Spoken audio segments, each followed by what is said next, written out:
Hello everyone, this is part 38 of What If Naruto and Hinata trained together and a spark happened, and I hope you guys enjoy this video and to like, to subscribe, to share, and check out the playlist, to see more comment down below. Now let's start the intro. They call me a god. They call me a god.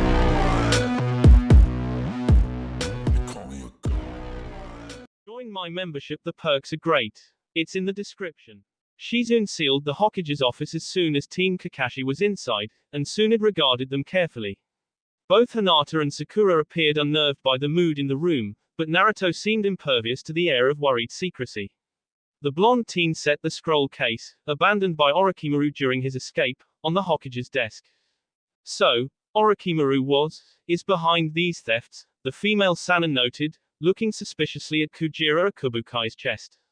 The heavy wooden box was still sealed by ancient fuinjutsu, but the healer was far from convinced that meant her former teammate had not gleaned something of the contents. Even though he escaped, it sounds like you crippled his operations for the time being. Tsunade's eyes moved to them, and she found Naruto staring her down, hard. She glanced away, unwilling to meet his intent gaze. I will pass that along to the other villagers, and decide what we want to do with this. The Hokage returned her attention to the chest, to try to ignore him. But Uzumaki was not having any of it. How long are you going to dance around the issue? The blonde Tokujo growled at her. Tsunade tried to work up her usual annoyance at him, but found she could not. Naruto, she started sadly, but he cut her off. You knew who my dad was, he barely managed to avoid shouting, you, and Jiraiya, and the third. And you never told me. I probably still wouldn't know if that snake had accidentally brought my parents back. The three of you must have been having a great laugh at me. Naruto wants to be Hokage, just like daddy. It wasn't like that. The medic's ire began to build, but did not yet outweigh her sadness and regret. Do you know how miserable my life was? He continued, lifting partly out of the chair. Don't you think it would have made things better for me if people had known I was the fourth kid? Hinata took Naruto's hand, both to reassure and to calm him, and Sakura could not bring herself to look at her teammate and friend. No, we didn't think that. Tsunade bit off the words. Sarutobi and I talked about it, and we decided it would probably have made your life harder. Naruto looked stunned, and dropped back down into the seat. We talked about it one of the times I came back to the village, she explained firmly. We agreed that those people who hated you because of the fox wouldn't treat you any better.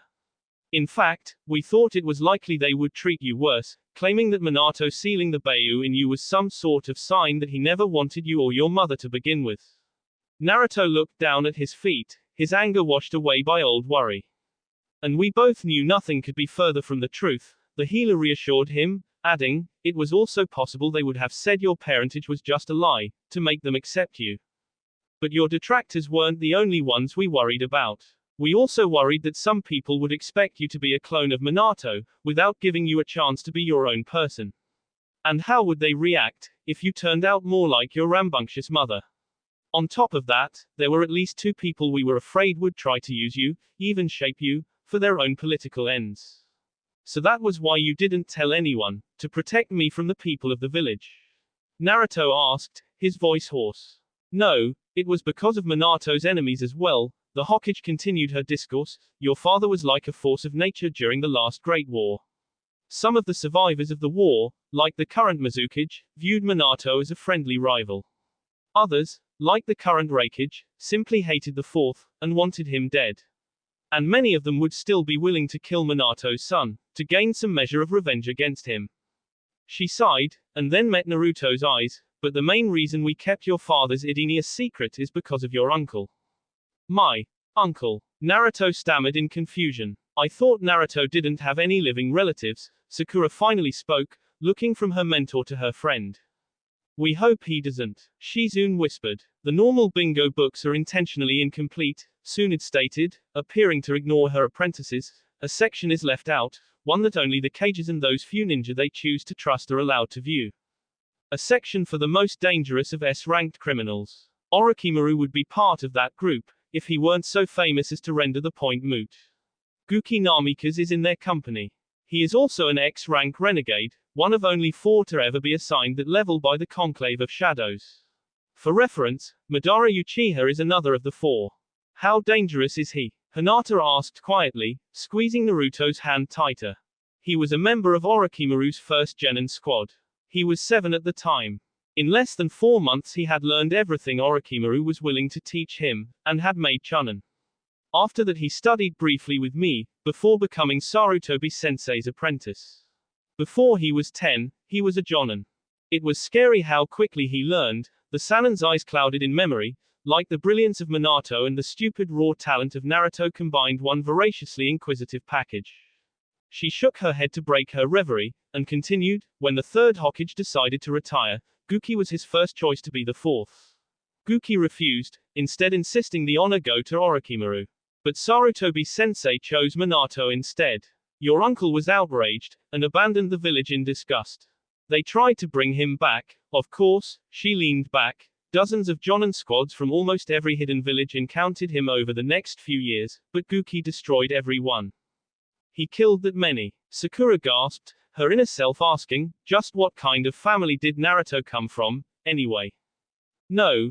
Tsunade shook her head ruefully, he usually didn't need to go that far. For example, the first group to encounter Guki was Homura-san, the elder. His team took a C-rank mission to celebrate being promoted to Jonin. They accidentally ran into Guki. He took them apart, and then after the fight gave them first aid. Still, one was so badly injured he had to quit being a ninja, and another was so frightened and ashamed that she retired, too. He only ever killed 4 ninjas, and they were his most persistent pursuers. The rest he defeated almost without effort, leaving them mostly uninjured. But a significant number of those he left alive could not continue as shinobi, some physically but more mentally. So no one could stop him. Hinata frowned thoughtfully. It's hard to say. Tsunade mirrored the girl's expression. Minato sent the Sannin out to capture Guki on more than one occasion, but we never found him. The same thing happened with Goro Yotsuki and his Cloud Ninja team. Orochimaru claimed Guki was avoiding certain people, but Jiraiya thought it was just luck. Where is my uncle now? Naruto asked darkly. Don't know, the Hokage shrugged. No one had seen or heard of him for over a decade. We hoped he was dead. But earlier this year, Team Yugao found a copy of the siphon, Guki's personal weapon. We aren't sure if that means he's still alive, or if someone else took his axe. That's the main reason I'm ordering you to still keep this quiet. You don't want me to tell anyone? Naruto queried flatly, isn't it too late for that? Probably, given Orochimaru and Kishi both know, she admitted, especially since the two-headed snake might use the knowledge as political capital to lock in his spot as Manda's successor. But I have already spoken with the Squirrel Clan's colony leader, and through her to Sol and Lune, and they have agreed to keep it secret. You can still talk about it with the 4 of us, plus Kakashi and Jiraiya. Naruto suddenly looked back at Shizune, remembering her earlier answer to Sakura's question. Betrayal lit his eyes. She did not look away, but met his gaze apologetically. Don't glare at her, Tsunade barked. She and Kakashi both took blood oaths to keep this a secret. They couldn't tell anyone about your father and uncle unless both Jiraiya and I were dead, or it somehow became necessary to save your life. Sorry, Shizune-san, Naruto mumbled. She nodded back. Naruto closed his eyes, and took 3 deep breaths. When he opened them again, he was smiling a forced version of his normal grin. Well, at least I know who my dad is, he stated, almost masking his lingering anger and disappointment, and I got to meet him. Anything else? No. The Hokage shook her head. You 3 are dismissed. As they started to leave, she remembered something. Naruto. Tsunade called out softly, almost worried again. He turned back to look at her. Will you let me know when the funeral is? She asked carefully, for the chief. Naruto's grin faltered, and he nodded once. He turned abruptly and left. Hinata smiled sadly at the Hokage, and bowed before following her fiancé. When Naruto and Hinata arrived, the others had already gathered. Sakura appeared conspicuously alone. Like the younger couple, Kakashi and Yugao were holding hands. And Jiraiya and Tsunade were standing unusually close together. All 7 shinobi wore simple, black, silk yukata, though Naruto also had kitsune slung across his back, and Hinata wore ginmaki. Hello, Naruto, Hinata, the Toad Sage offered in a subdued voice, and then, without waiting for anyone else to offer greetings, continued, Is everyone ready to go? The other ninjas nodded their assent, and Jiraiya bit his thumb. He solemnly bloodied each of his fingers and then crouched to place his hand above the cobblestone path. Summoning jutsu, he said sadly. His chakra opened a path, and in a burst of energy and displaced air, a toad appeared. She was by no means young, and wore a black cloak that concealed most of her body. She was quite small for one of the ninja amphibians, not even a foot long. The top of her head was covered with a series of purple bumps, giving her the appearance of tightly curled hair. More than I expected, the female elder toad noted, looking around at the 7 humans, but I suppose that is good, in its own way. Are you all ready to go? We're ready, Lady Shima, Jiraiya answered for them, inclining his head respectfully. Good, Shima nodded, if you don't mind, it will be easier if you all take hands. They complied. Naruto offered Sakura one of his free hands, as did Kakashi. Hinata linked to Tsunade, who in turn easily slipped her hand into Jiraiya's. Finally the toad sage took Yugao's other hand. Shima bobbed her head again, and placed her hands together. Reverse summoning, the female amphibian stated, and around them the village hidden in the leaves vanished. Instead they were in a deep valley, surrounded by a verdant bamboo forest. There were only a few buildings, but there were many gaps in the green. The clearing where they arrived was empty initially, but a heartbeat later Fukasaku and Gamakichi hopped into the field. Welcome, bonded summoners and honored guests, Fukasaku bowed to them, to Myobokuzen. I wish it were under different circumstances. You shouldn't be so formal, Shima chided her husband, the boy still feels guilty enough, and this is hardly the time for such things. Fukasaku ignored her, and walked over to male Sanin. It's been a while since you were here, Jiraiya, the elder greeted the author in more relaxed tones. The human bowed his head to the toad. How are things here, Fukasaku? He asked as the 2 older men began to wander away. Chaotic, as you might expect, the amphibian answered, Gamabunta's heirs are not yet of age, so there has been some heated discussions over who should become the new chief. Also, your apprentice's new technique has stirred up something of a hornet's nest around here as well. Those men, Shima shook her head, then she looked to the younger toad, Gamakichi, please take our guests to the theater of last departure. I'll go after those 2 before they find some alcohol. She hopped away. If you guys would follow me, the orange toad requested. He led them down a more easterly path, towards the far side of the valley. Where is Rei? Naruto asked Kakashi after they had exited the clearing. His voice was hollow and distant, and the copy ninja could tell the teen was asking more to banish the silence than anything else. Aruka and Anko are watching her, Kakashi answered. Anko-sensei, too. Hinata sounded worried. Yugao chuckled lightly. Anko is pretty good with infants, the former Anbu member admitted. It isn't until they start talking that she has a hard time with them. I wonder how it will go if she and Aruka have kids, Sakura pondered out loud. Naruto and Kakashi shuddered slightly, and Yugao paused. I don't see that happening anytime soon, Kakashi's fiancée admitted. Can you imagine, little Anko's running around the village? Naruto noted, his tone closer to normal. Almost as frightening as the concept of little Naruto's running around the village, his teacher added in his typical blasé manner. Naruto grinned slightly, and Hinata turned bright red. Gamakichi laughed quietly, while Sakura looked privately relieved. Though she did not take a hard count, Hinata estimated there were nearly 200 toads of various sizes and colors in the clearing. In the center was a pentagon of stacked logs, surrounding Gamabunta's body, still wrapped in Manda's skin. The 2 sides of the pentagon that she could see each bore a single kanji, one for wind, and the other for water. Jiraiya walked over to the other human attendees, while Shima and Fukasaku joined the giant toad standing next to funeral pyre. Gamakichi hopped away, meeting up with Gamatatsu. The leaf shinobi ended up standing next to Gamazashi, the female toad segregated somewhat from the rest of her people.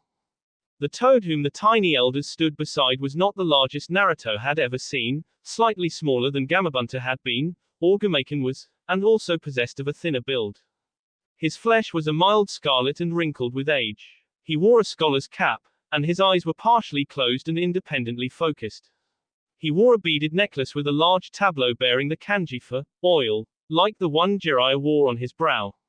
The other toads focused their attention on him, however he looked around blankly, until Fukasaku and Shima cleared their throats in unison. The war chief Gamabunta has departed this life, the ancient leader announced. Let those who would honor his life and sacrifice, come forward and contribute to his send-off. The sage amphibian turned around, and launched a spot of oil onto the logs reading, lightning, and then moved out of the way.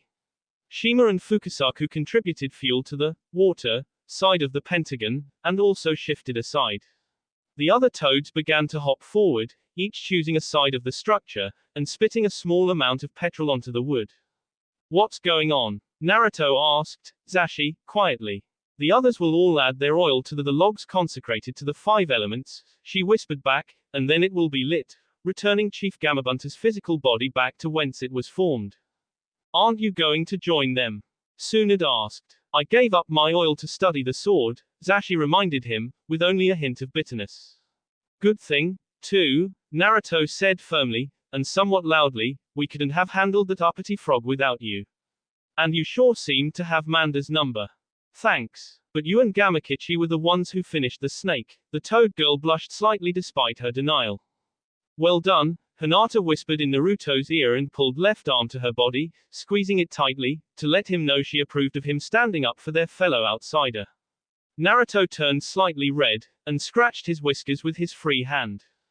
The procession of toads had finished preparing the timber with their oil. The great sage toad, Fukasaku, and Shima had returned to their places before the massive structure. After standing there for a few heartbeats, the female toad elder nudged the absent-minded giant as subtly as she could. I would now like to ask the bonded summoners to come forward and light the pyre, the spiritual leader announced, looking around blankly. Come on, kid, Jiraiya told his apprentice, striding forward. Uzumaki quickly disentangled himself from his fiancée and followed suit, obviously more surprised than his teacher.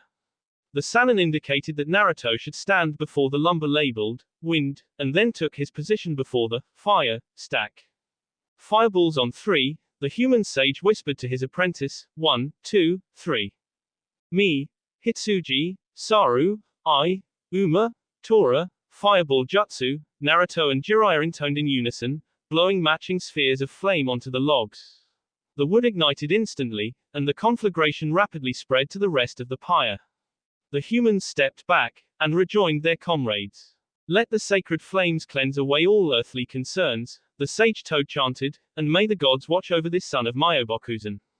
With those words, he hopped away, disappearing into the bamboo.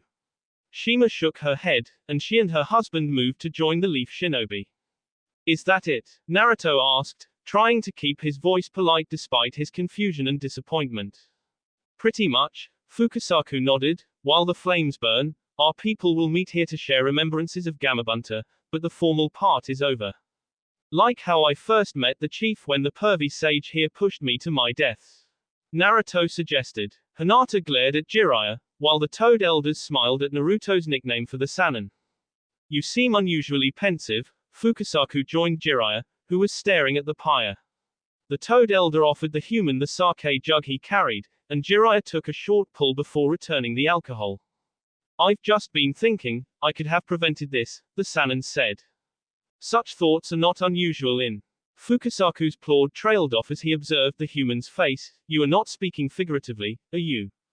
I don't know, Jiraiya admitted. The toad elder watched him, waiting to see if he continued on his own. The white-haired summoner took a deep breath, and started to explain. Earlier this year, I received a coded message. Minato's teacher told the amphibian about the battle he and Itachi had fought against Orochimaru in Sasuke's body, the scratches in the earth, and his work with Shikamaru to decipher the information. About a month ago we finished decoding the note, though we haven't told Tsunade. The author finished. The message was, Snake's last resort, and a set of coordinates. And you think if you had acted on this knowledge, you might have been able to stop Orochimaru, the toad offered neutrally. Like I said, I don't know. The description is too vague. It could be Orochimaru's primary hideout. It could be where he is working on some sort of last-ditch jutsu or weapon. Or it could be an onsen that the snake opened to make money and find research subjects. Or it could be a trap, Fukasaku noted. Or it could be a trap, Jiraiya agreed. Tsunade was convinced of that as soon as she found out about the note. It probably doesn't matter either way, the amphibian told the human wisely. It isn't as if Manda just started poisoning his fangs recently.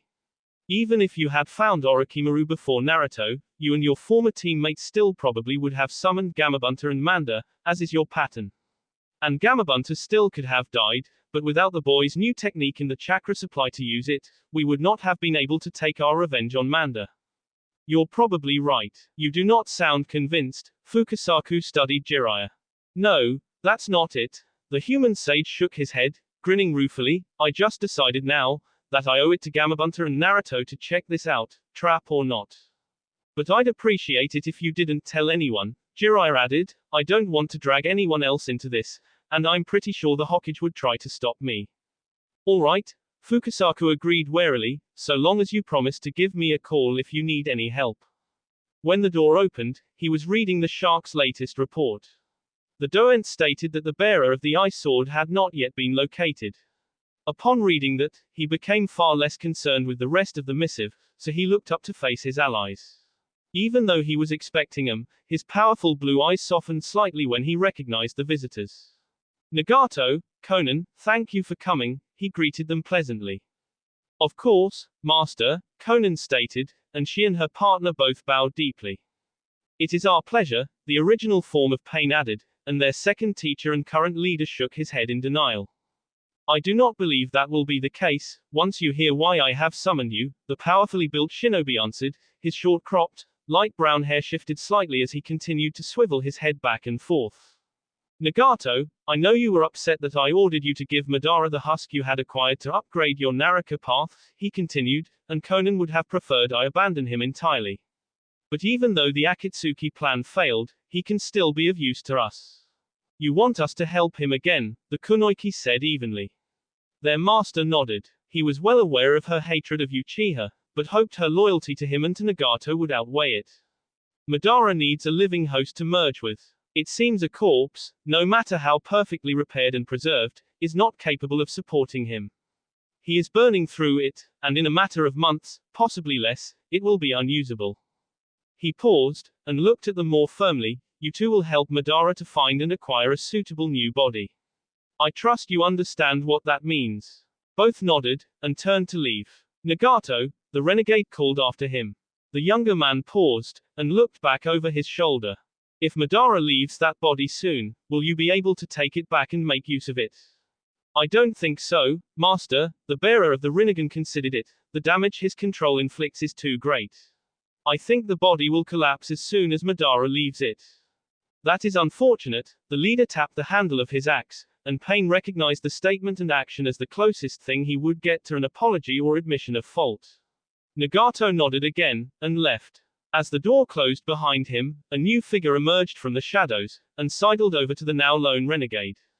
Are you sure about this? She asked carefully, her platinum blonde hair bouncing off her swaying hips, her sharp green eyes watching him carefully. You know what Madara wants, and where he will take them to get it. This is also a test, he countered. It had been too long since Nagato or Conan took the field. And it is also a way to observe my former friends. He looked her up and down, and asked, Kaidi Mizuno. I was in the mood for glamorous, she answered, but wasn't feeling especially creative. If she doesn't spark your game, then how about? As she trailed off, her appearance changed. Her hair retracted to half its previous length, and went from stark white to jet black. Her eyes changed from green to purple, and took on a sharper shape. Her nose became shallower and slightly broader. She gained almost 2 inches of height, and her frame became more willowy. That is how you looked when we first met, he remembered, and pulled her in roughly for AK. She smirked when they broke apart. You're still so aggressive, Gookie, she scolded him mockingly. Isn't that why you married me? He shot back. Are you sure those two will be okay? She settled into his lap, returning to the original topic. If not, it will be a good lesson for him. Nagato is still convinced if Pain had been at the Valley of Dawn, he could have prevented most of Madara's mistakes. He tends to underestimate everyone else, excepting perhaps Conan and myself. I guess we'll have to see, she said dangerously, annoyed. Do you want me to shadow them? No, I have another task for you. There is someone else I need you to track down. Naruto went over everything again, wishing Hinata had not sprung this on him so suddenly. Are you sure you want to do this now, today? Naruto called out to his fiancée through the closed door. She was in the other room, changing into the special outfit she had brought with her. I mean, there's some preparations I'd like to make, so we can do this right, he explained.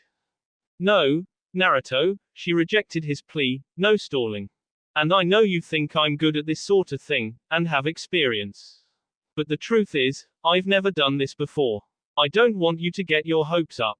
Naruto, she stuck her head and one bare shoulder out the door, I want to do this with you.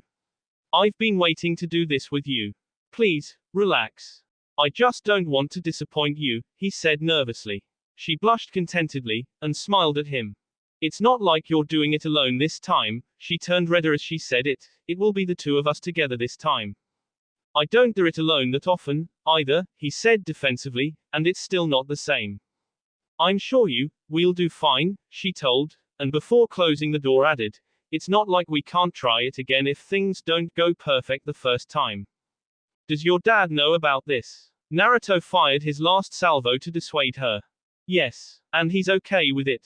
He pressed, surprised. Well, Hinata's voice hesitated, I'm sure part of him doesn't want us to do this, but he won't be bursting in to stop us. She opened the door, and stepped into room, and Naruto's jaw dropped. The young woman had on a brand new, heavy-duty apron, and at first glance was not wearing anything underneath. The thick white cloth hung low across her impressive chest, the tips of her be straining against the fabric.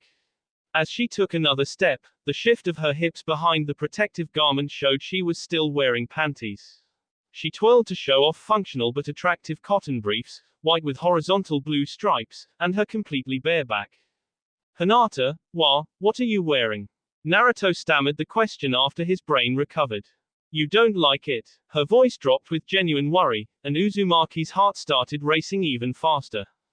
Unlike most girls, who would have tried to show off how they were, Hinata simply was just standing there, natural and nervous. Where others might have made the statement coy or teasing, she was genuinely worried, and all the cuter for it. She didn't have to try hard to be alluring, and it almost felt off when she tried to vamp it up. Naruto decided that was one of the reasons he had fallen in love with her. That depends, he said thoughtfully, if you really came over here to seduce me, and making me get out all this stuff. He swept his arm back to the kitchen counter, covered with food and utensils, and muttered under his breath, which I'm still not sure is everything we'll need. Dot was just some sort of bizarre foreplay, he continued at normal volume, then it is perfect. In that case, give me a minute to put away the milk and butter, and I'll bring the powdered sugar with me and we can experiment. Hinata's cheeks turned bright red, but her eyes narrowed thoughtfully, and the corners of her mouth curled slightly in expectation. But, his tone grew more serious, if you really came over here to make cinnamon buns. From scratch, using your mother's recipe. He crossed over to her, wrapped his arms around her. Placing both hands on her firm rear end, he pulled her very close and lifted her slightly off the ground. Hinata squeaked appreciatively, and embraced him back.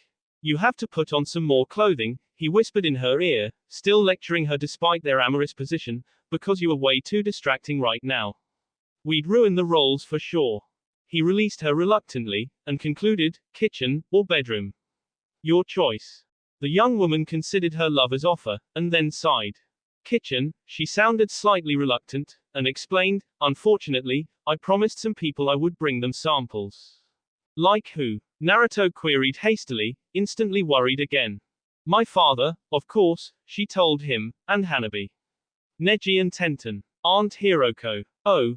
And Keiko, Kei, and Choza-san were there with Hanabi, so I might have included them.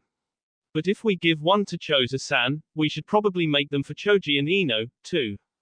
Hinata, Naruto groaned in dismay, I cook sweets less often than anything else. I don't think I have the knack. What if the rolls don't turn out like you remember? Like I said, we'll try again, she said, we have all day. I didn't want to spend all day cooking, he said dejectedly, giving her another suggestive appraisal. Hinata's cheeks turned red again, and she smiled apologetically. Naruto sighed in defeat. In that case, we're gonna need more supplies. Shadow clone jutsu, he split in 3, and instructed the clones, you two go shopping. And Hinata, get dressed, okay. Her smile dropped slightly in disappointment, and as she returned to his bedroom, the lilt of her hips and butt capturing the attention of all 3 Uzumakis. Kakashi-sensei warned me, the original muttered as the duplicates reluctantly left, beware the quiet ones. Madara-san, Conan greeted the former leader of the Akatsuki, using san instead of sama to forcefully remind the first Uchiha that he was no longer the one in charge. Pain followed closely after her, carrying a short stack of files. Nagato's true form rested back in his room, at his partner's insistence. The body Madara was using turned to face them. His eyes were too small for the host's eye sockets, and the red-accented black orbs floated eerily in the emptied spaces. The oddness of his appearance was heightened by the corpse's face. The sunken eyes, hollow cheeks, and straight nose called attention to gaps. He still wore his Akatsuki cloak. Pain, Conan, why are you here? He asked cautiously. Lord Guki has asked us to assist you in your little quest, the Kunoichi answered, emphasizing their second teacher's name so Uchiha would understand this was not her idea. He pursed his lips in thought as he looked him over. So those would be, the Sharingan user waved at the files the Rinnegan user carried. All of the information we have on the active shinobi of the Hyuga clan, Pain stated, so that you can choose your new body. Madara nodded, and moved to the other side of the small table. There were only 2 chairs, but that did not matter, as Conan hung back, disgusted. I believe our starting point is obvious. Pain opened the first file, Neji Hyuga, age 18, Jonin rank. Until recently he was all but universally accepted as the strongest member of his clan. No, Madara counted simply, no branch family members. Unless we can find a way to remove the caged bird seal, they could kill me instantly. Pain nodded with a frown, and shuffled through the folders, removing 5 and handing the 2 dozen or so remaining back to Conan. The second best candidate is Hinata Hyuga, age 16. Madara shook his head in opposition before Pain finished stating the young woman's age. I know you would rather not have a female body, Jiraiya's former student said diplomatically, but she is widely acknowledged as being the second strongest Hyuga, and there are many who think she may have surpassed her cousin. Hinata Hyuga possesses the Suijin Byakugan. That power will prevent me from merging with her. Madara barely managed to keep the fear from his voice. He recalled his brief, disastrous attack against his half-sister Hoshi Hyuga, and what her Suijin Byakugan had done to him. Uchiha had little doubt that in his current state, facing Hinata's Quicksilver eyes would destroy him outright. Hyuta Hyuga, age 60, rank Tokubutsu Jonin, Yahiko's body moved onto the next file, having stacked the remaining files by age, former clan leader, and recently removed from the Hyuga elders. Considering that, he is the best bet for keeping this secret, the rest of the Hyugas could be convinced he fled in rage, disgrace, or senility. Too far past his prime. He would not survive the process. Hiroko Hyuga, age 48, rank Tokubutsu Jonin, Pain Red, known as the Cursebreaker for her skill at unraveling chakra seals. No, Madara grimaced in disgust. Conan clicked her tongue, annoyed by his mild, pervasive misogyny. That leaves us only 2 candidates, Pain informed the former Akatsuki leader, handing him the last 2 files, Hiashi Hyuga and Hanabi Hyuga. Hiashi is 37, and another Tokujo. He is also the current clan leader. Hanabi is age 12 and is only a genin. Hiashi is not as young as you would like, the paper-wielding Kunoichi pointed out smugly, before Madara could answer, and Hanabi is female. She's probably too young, but that also means you can let her body age to its peak, while molding it to fit your needs. Enough, Madara barked, and Conan wondered if she had pushed him too far. I have made my choice, he announced, closing one of the folders. Now we need just determine how to acquire my new body. Oh. Hinata squealed in surprise as a drop of the sticky, white liquid flew up and hit her right cheek. Naruto leaned in and wiped the frosting off her face, licking it off his fingers. I told you not to turn up the mixer too soon, he admonished her with a loving grin. She blushed slightly and smiled back. But the taste is good, he added, offering her his thumb. She took the digit in her mouth and removed the topping for the buns. The young woman tried to be suggestive about it, and only partially succeeding. Naruto gathered up his arguably limited self-control, and stepped away. We need to hurry, he told her, the icing needs to done before we take the rolls out of the oven. Naruto, why are you so tense? She asked nervously, we're just baking. Uzumaki appraised her. Maybe I'm thinking about it too much, he admitted, but cinnamon rolls are pretty much your favorite food, right? She nodded carefully. And you told me your mom was a baker, he explained, and that what you remember best about her were the smells of the things she cooked. Do you really think that's a coincidence? She looked startled. She had never even considered that before, but now she was forced to acknowledge the possibility that he was onto something. You're probably right, she agreed, I think that might be part of it. But it isn't like I've never had cinnamon rolls since my mom died. But not using her recipe, he countered, part of me worries I won't live up to her memory, and part of me is worried I'll taint or even replace your memories of her. She smiled at him, happy for his consideration. But as she processed his words, her expression turned to one of melancholy. If it makes you feel any better, she offered sadly, it isn't exactly my mother's recipe. Huh, but you said, he frowned in confusion. My mother didn't write down her recipes, she told him, she cooked everything from memory and by taste. She used to say, cooking is an art. People treat recipes like they're laws, and use it for an excuse when things go bad. But no 2 sticks of butter, no 2 bags of flour taste or cook exactly the same. A real baker uses her senses to guide her to the right mix of ingredients and time in the oven. Or at least that's what I've been told. Then what's this? Naruto glanced at the paper. Where did it come from? This recipe was written by one of her apprentices, after she died. It is a best approximation her recipe, with a little experimentation to get it as close as possible. Annoyed with himself for making her depressed, Naruto wrapped his arms around her gently, and said, I'm sorry for bringing it up. For making you remember all that. No, it's okay, she forced a smile, I wanted you to know you don't have to worry. I can't remember exactly what my mother's cinnamon buns taste like, and even if I could, I wouldn't expect these to taste the same. And I already knew sweets aren't your specialty, so I won't be surprised or disappointed if the first batch or 2 turn out badly. How did you know? Sweets aren't my specialty, he demanded suspiciously.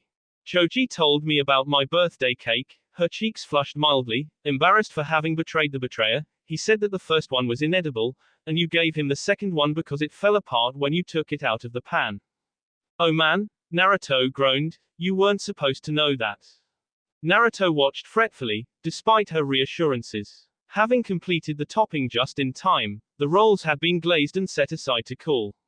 Now Hinata was taking her first, tentative bite. How is it? He asked nervously, as she finished chewing and swallowed. Wonderful, she smiled happily at him. Then she put her lips to his and stuck her tongue in his mouth so he could get a taste. Well, that was a waste of time, Naruto groused, as the 4 shinobi bounded rapidly through the trees. Sakura frowned at him, while Hinata exhibited a practiced neutrality. Do you really think that? Kakashi said, his mildly sarcastic tone indicating that his student had missed something obvious. Yeah, the blonde youth said assertively, I mean, you said this Nezumi guy was one of your best contacts, and all he has for us is that Kisame has been seen in the Earth, Bird, and Rain countries. That's a big area, and we don't even know what that shark is doing. Not all intelligence is useful, the semi-retired Jonin explained, but something is better than nothing. Besides, the real purpose of this mission to introduce the 3 of you to Nezumi, so he will work with you in the future. Well, okay, Naruto grimaced, but I didn't like the way that guy was staring at Hinata. He's like that with every woman, Kakashi shrugged slightly, they make him uncomfortable. But he's harmless. Well, mostly. What the heck is that supposed to mean? Naruto complained again, as they drew steadily closer to the village hidden in the leaves. The Konohagakure was one of the most highly guarded locations on the continent, though a casual observer could have been forgiven for not understanding that. For a hidden village, it was remarkably easy to find. It did not have the sort of natural barriers the Sunagakure, Takagakure, or Kirigakure sported. The Leaf Village may have been at the base of a cliff, but the ancient and weathered mountain peak to the north did little to dissuade attackers. Nor was the Konoha a fortified military installation like the Omegakure or Iwagakure. Other than the gates, the barricade surrounding majority of the ninja town appeared to be simply upright, sharpened logs atop a short stone wall, nothing like the thick granite or iron ramparts of some of the other villages. Nor did they appear to have as many guards posted as other outposts. But, as befitted a training ground of shinobi, looks were deceiving. The timbers of the wall were pressure-treated and chakra-reinforced. They were secured by steel rebar and advanced ninjutsu, and despite that when damaged the logs were easier and faster to repair or replace than rock or metal walls. Though there were fewer guards on the wall, there were multiple layers of overlapping patrols in the forest, identifying threats before they got too close to the village. The fifth Hokage had substantially increased these patrols after the abduction of Naruto Uzumaki a few months earlier. And many of these guards were members of the Hyuga branch families, their Byakuganais letting them cover far more area than an average sentinel. And despite the reluctance of certain leaf ninjas to accept new technologies, in its defensive measures the Konohagakure was cutting edge. Cameras and motion sensors on the walls and in the trees provide an additional layer of redundant observation, funneled into a trio of command centers. The village even had seismic scanners to watch for tunneling or earth movement jutsu. There was not a square inch within a half-mile of the village that was not monitored in at least 3 separate ways. They never stood a chance. 6 figures moved rapidly through the forest, easily avoiding the various attempts to detect them. All were considered S-rank jonin, and 5 of them were guided by a legendary dojutsu. On top of their prowess, the de facto leader was intimately familiar with the terrain. It may have been close to a century since he had actively guarded this land, but not too much had changed, and his infrequent return visits had kept his knowledge up to date. The group avoided guards and cameras as if they knew in advance where they were, and stepped so lightly and silently that none of the vibration-based senses felt even a tremor of their presence. Even the animals of the forest failed to notice them. One of the 2 females in the group touched a branch only millimeters away from a chipmunk and the skittish rodent never reacted. At a certain, predetermined point, they split up. 4 of the invaders continued together on a slight deviation of their original southwesterly course, with the 5th heading almost due west, and the last turning further south. The 2 who broke off also slowed slightly. The larger group began to purposefully make mistakes, and by the time the quartet reached the main gate of the Konohagakure, additional ninjas had been dispatched to greet them. Choji and Shikamaru, the current guards, both recognized the robes the invaders wore, and the lazy genius Chunin hit the emergency release, slamming the gates shut. All 4 of these intruders wore the same familiar cloak. Shoulder to ankle, black, reinforced cotton with a pattern of red clouds. And that was not the end to their similarities. Each also had 2, parallel, dark gray bars of an undetermined metal running horizontally through the bridges of their noses, and also a longer, vertical span of the same material piercing both the top point and the lobe of each of their ears. Each member of the quartet possessed vivid, orange hair, though with slight variations in shade. Finally they all had the same eyes, marked by concentric blue rings for corneas. The shortest of the men was still at least 2 inches taller than Naruto, even if you ignored the similar spiky hairdo the 2 men shared. He was of a moderate build, and his face and nose were just a little too long to be called truly handsome. As he ran, a beaded necklace could be seen under the collar of his coat. He also bore a hidden rain headband across his brow, with a thick line cut through the symbol on the metallic shield. The woman was the shorter than any of the men, if just barely. Her hair was a lighter shade of orange, with a few pale blonde streaks. It hung loosely over her uncovered brow, and was pulled back into a ponytail that trailed, fully wrapped, down to her slender buttocks. The rest of her figure was as trim as her behind, fit without being skinny. Though her nose was shallow and her lips were too thin, there was still an elegant beauty to her face. The second man might have been the tallest, though it was hard to tell due to the hairstyle of the last man. He was slender, appearing to weigh no more than his female comrade. His hair was the same color as the first man, and fell unencumbered around him, raining down past his knees in the back, and dropping to the middle of his chest in the front. His face was fairly nondescript, with a thin, straight nose, and slightly broad mouth. If the second man wasn't tallest, the final invader definitely was. His hairstyle was superficial similar to the first warrior, but his hair was a darker shade of orange, and the points of his hairdo were longer and more random, though this may have been because he lacked a ninja headband to bind his locks. He had a broad nose and strong chin. In addition, he was also the heaviest of the quartet. His thickly muscled body contained at least as much mass as any 2 of his companions. The shortest of the men took point. The massive doors of the Leaf Village's main gate had closed, but he did not slow. He lifted his hand, and an invisible force distorted the air before him. It struck the twin doors, denting them, and then dislodging them from their hinges and throwing them inwards. Choji caught one of the doors, and immediately swung it back at the 4 invaders. The other door struck the wall of Emporium Karen, shaking the entire building, and knocking over the owner-operator inside. Kiba, Akamaru, and Temari joined Shikamaru, and the Sand Jonin looked worried when she recognized both the first of the attackers and the damage he had done. The leader launched another pressure wave, shattering Akamaki's improvised club before it could strike him or his fellows. Wood and metal rained down on them, but they ignored it. Naruto isn't here, Kiba shouted at him, assuming he knew the reason for the assault. His minor betrayal drew annoyed glances from his allies. Good, the lead attacker responded, as the second tallest of his companions hit the Chunin and his dog, that will make this even easier. The female trespasser brought out 2 scrolls, as the long-haired warrior's kick dislocated Kiba's shoulder and sent him flying into the broken barrier blocking the storefront. The Akatsuki-robed woman unfurled the parchments, triggering the jutsu stored within, filling the entryway with predators. 7 cheetahs, 1 lion and 3 lionesses, 3 tigers, 2 jaguars, and 1 puma materialized inside the wall of the Leaf Village, and looked at their trainer expectantly. Hunt, she ordered them, and the hungry animals began to disperse into the village. Choji moved to stop the lions, but group's leader cut him off with a stream of flames. The extra-large Tokujo turned to face his opponent, incanting partial expansion jutsu. The Rain Renegade interposed his palm, and the same jutsu he had used on the door first stopped Choji's fist, then hurtled the hefty shinobi backwards, slamming him into the broken gate next to Kiba. He groaned, but like the dog trainer, he did not stand.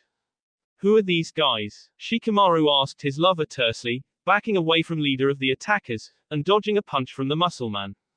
She started to answer, but a spear of water shot out from the laced fingers of the long-haired man. She brought up her fan to block, and was pushed back as the water broke on the iron weapon. This put her in range of the muscle man, who caught her neck faster than she expected. He squeezed tightly, and then dropped her. The Sand Kunoiki's eyes rolled back into her head, and she collapsed limply. Shikamaru was outnumbered, and he knew he outmatched as well. Though discretion was the smarter course, watching his girlfriend and best friend both felled with only a cursory effort lit a flame inside the normally apathetic young man. Shadow Possession Jutsu, he stated, slapping his hands together. His silhouette split in 4, and extended across the ground at the invaders. The largest intruder jumped forward, spreading his arms so that all 4 of Nara's projections unexpectedly hit his shadow instead of his companions. Have it your way, Shikamaru growled, trying to force the trapped shinobi to turn towards his comrades. But the big man lowered his arm instead, and the shadow user felt his arm being forced down as well. It's like Tayuya's second stage, the Leaf Chunin considered, he's too strong for me. He must have known that. But I'll bet he doesn't know about this. Shikamaru struggled, but was able to bring his hands together again. He laced them so the tips of each finger were interlocked, palms down. Ninja art, Shadow Seal Jutsu, he exclaimed, and the joined shadows around the largest attacker expanded and split, forming a black seal on the ground around him. Shikamaru's shadow disconnected, leaving the big guy trapped in the middle of the sigils, unable to move. Now, can I deal with the others? Shikamaru drew a harsh breath as he thought that, but as he looked around he realized that the Rain Rogue and the woman were gone, leaving only the long-haired opponent, who was also completing his own jutsu. Suten, Water Prison Jutsu, the trespasser stated. No way, there isn't enough. Shikamaru's complaint was cut off as the sphere of water sprang out from his enemy's hand, engulfing him. Nara tried to sign for another jutsu, but the liquid was too dense, and he could not twist his fingers into the shapes representing the noble animals. As he tried, he felt his lungs begin to burn, and started to regret all the times he failed to practice holding his breath. He managed to bring his hands together, and tried to send out his shadow again, but it could not pierce the barrier. His struggles slowed, and he appeared to pass out. Still, the long-haired ninja held him in the sphere, until his large ally was freed from the shadow seal, just to be safe. After letting Shikamaru drop, the 2 invaders raced into the village to join their comrades. Konpayu, what's going on?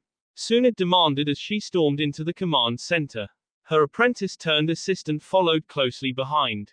4 attackers, the tech ninja watching the monitors announced. The Hokage started to snort derisively, until the Hyuga analyst added, all wearing Akatsuki robes. One of them has released a number of big cats, another security agent exclaimed. They are attacking the civilians. Do you have any good visuals? Shizune prompted. Konpayu nodded, and brought up the scene of Choji's brief battle, focusing on the enemy.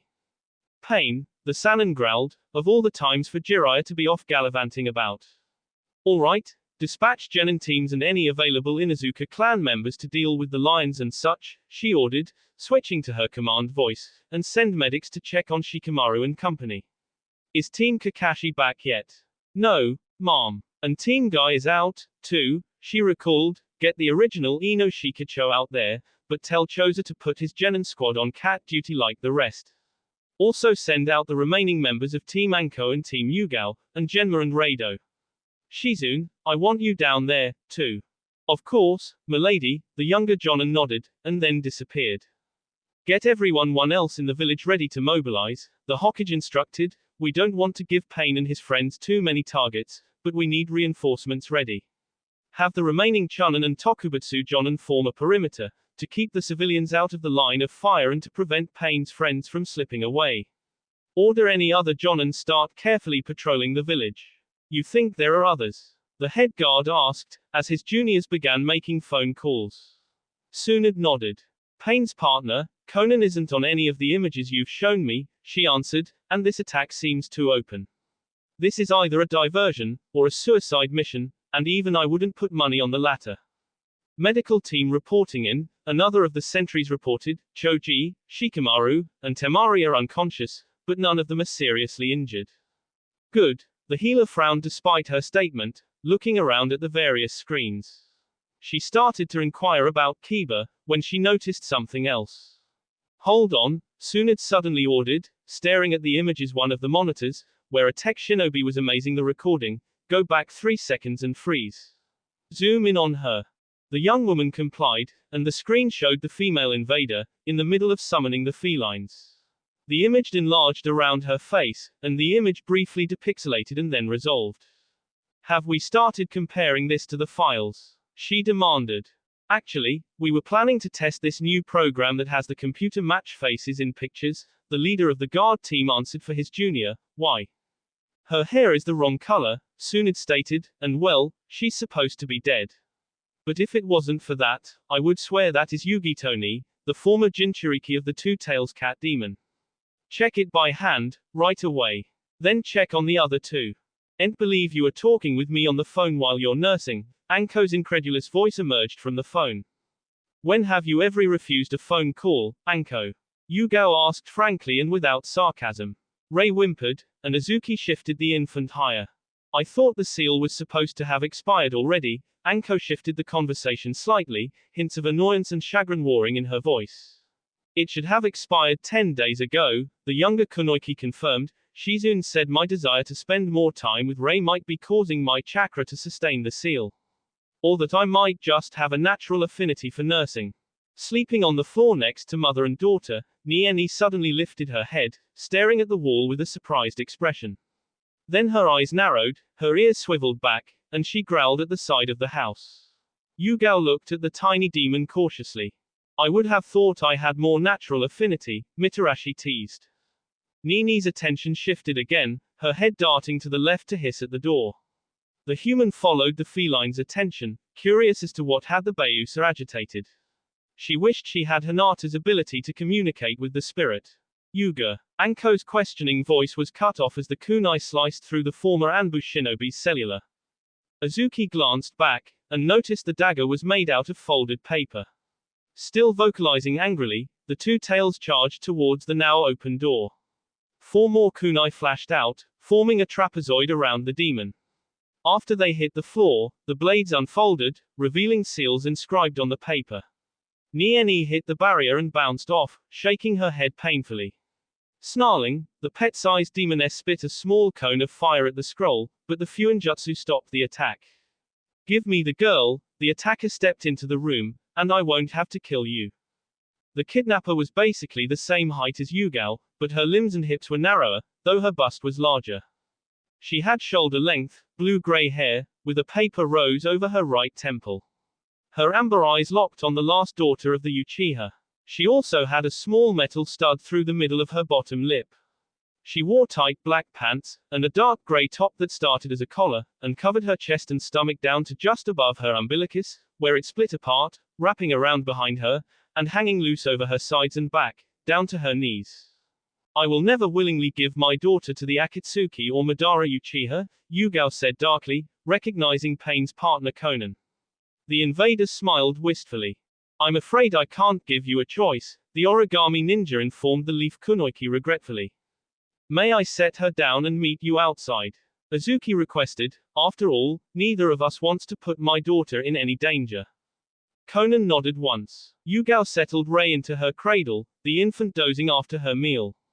She secured a blanket around the girl, and then pulled her brassiere and shirt back into place. The two kunoichis' eyes met determinedly, and both exited the house, leaving the cat demon clawing at the chakra cage. Azuki briefly met Nini's eyes, but shook her head sadly. She wanted to free the cat, however she knew that her enemy would never allow it, and Yugao decided it was more important to take the brewing fight away from Rei. Genma hopped upwards, catching his scarred cousin. The remains of the attack that had sent Rado flying clipped second Tokujo as well, dislodging both his bandana and the senbon needle between his lips. The rescuer managed to get to twist around so he landed on the wall instead of crashing into it. Genma set his teammate down on the building. They stood parallel to the ground and watched their opponents. The four invaders ignored them, and continued to push forward. What was that attack? Genma asked, catching his head covering as it fluttered by, and securing it again. Rado shook his head. I've never seen or felt anything like it, the other Tokujo answered. When it hit me, it felt like I was jerked back from behind. No, it was more like I dropped backwards, like I had been lying on a trap door, and it suddenly opened. A gravity manipulation technique. Genma pondered it. Could be. But to use such a technique without hand signs. Maybe that's why you survived it. Normally gravity attacks are hard to use and very powerful. The attack was weakened because he did not fully shape it. Could be, Rado said again. Then he looked forward to where Choza Akamaiki suddenly rose above the invaders. You think we gave them enough of a lead? Genma asked. Rado nodded, and darted back towards the action, to help spring Shikaku's trap. As the marked ninja moved, his cousin frowned, considering their enemy's technique again. He should have been killed. He placed a new senbon between his lips, troubled by the thought. Pain, the surviving, elder Namika's brother, stopped his apprentice before the infiltration team could leave. Given Madara's presence, Guki used Nagato's alias. Yahiko's body turned back to speak with his leader. If possible, do not kill any of the Leaf Shinobi, the X-class renegade instructed the younger man. Master Guki, feeling badly for your old friends? Madara asked smugly. No, Guki was unperturbed by the needling, but Pain's paths are the distraction. Keeping the Leaf Ninjas busy will be better served by leaving them hurt but alive. It means their medics will be healing, not attacking, and some of them will concern themselves with removing the injured. And they might keep some of their heavy hitters back. Also, it will serve as a message. The blonde renegade smiled darkly, and I am curious to see if Tsunade-sensei recognizes it. Pain's Deva Path nodded. Abiki Morino frowned as the long-haired invaders sent out a burst of water, washing away the scroll in Inoiki Yamanaka's hands before they could complete the seal intended to trap the invaders. He flipped open his phone, and punched a certain number. After 2 rings, the other party picked up. Abiki-senpai, this is hardly the time, Konpayu answered in a quiet hiss. Kon, is the Hokage there? The interrogation expert asked forcefully. Yes, the tech ninja answered dubiously, but she's busy. Give her your phone. Why? Give her your phone, Abiki repeated sternly, and he could almost see the younger man shudder. He heard some words exchanged in harsh whispers, but could not hear the exact words. A few seconds later, a new voice came through the speaker. Morino, what is it? Tsunade demanded angrily. It's about the invaders, he said respectfully, suddenly less sure of himself. You aren't supposed to be worrying about them. Get back on crowd control. Lady Hokage, I recognize one of them, he interjected. There was a pause, and she continued in a more neutral tone. Which one? The long-haired one. The one using water jutsu. Morino's voice paused slightly. I'm not sure, because the hair color is different, the weird jewelry is new, and, well, he's supposed to be dead. But he looks like Yuba, a waterfall ninja I encountered a few times.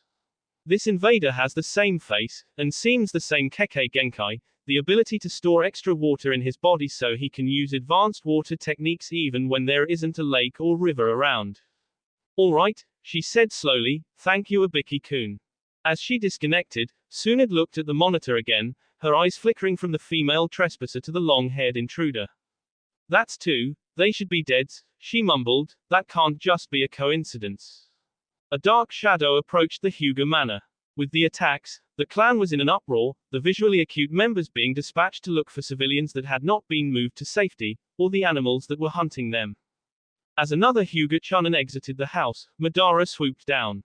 Though the middle-aged man's Byakugan saw him coming, it was too late, and Uchiha buried the kunai in his left hand in his victim's heart, and his right-hand blade in the Hyuga's throat. The leaf ninja died before he could make a sound, and Madara tossed the body aside. Uchiha was wearing a simple, standard stealth shozaku, but with jutsu bound into the threads that would prevent even the white eyes of the Hyuga clan from seeing his face. The traitor entered his first family's home, noting that the intervening decades had done little to change it. He turned down the hall towards the living area and nearly collided with a young kunoichi with the cage bird seal glowing on her forehead, her headband still in her hand, and her bloodline power inactive.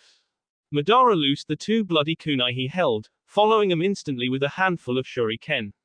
The attractive teen fell before she recognized the danger. That's two members of my family you have killed. Hiyashi Hyuga turned into the hall, the veins around his eyes bulging, and the last. I don't know who you are, or why you are here, but you will not leave this house alive. Madara chuckled, and bent his head slightly to remove the mask that prevented his enemy from seeing his features. He kept his eyes closed as he lifted his head. Itachi Uchiha. Hiyashi gasped. Like all the clan leaders, he was quite familiar with the somewhat hollow face of the double agent. Not quite, Madara hissed, revealing his two small orbs, floating in place of Itachi's. Those eyes. Madara. Madara turned up the corpse's lips, and charged down the hall at Hiyashi. That will be all for this video. Be sure to like, subscribe, share, and comment down below for more videos. Goodbye.